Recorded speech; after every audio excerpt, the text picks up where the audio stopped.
POV, it's payday. You open your bank app and see the money finally hit your account after waiting all month long.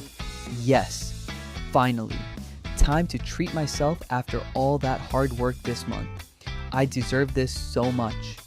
You head to the mall, feeling like a king, walking with confidence and a big smile.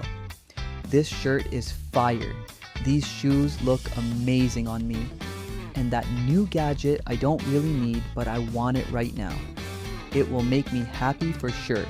Back home, bags everywhere on the floor. You check your account again. Wait, it's almost gone already. How did that happen so fast? I just got paid yesterday. Where did all the money go so quickly?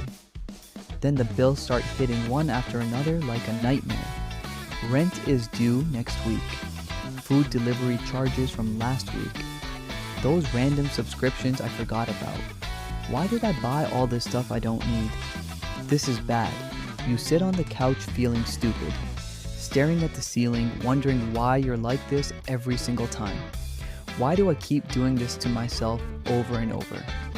Moral of the story, getting a paycheck doesn't mean it's free money to spend on whatever you want. Let's learn from this funny fail so you don't repeat the same mistake over and over again. Let's do better next time and start building real wealth instead of just spending it all. Subscribe for more funny POV stories like this and learn how to actually grow your money step by step.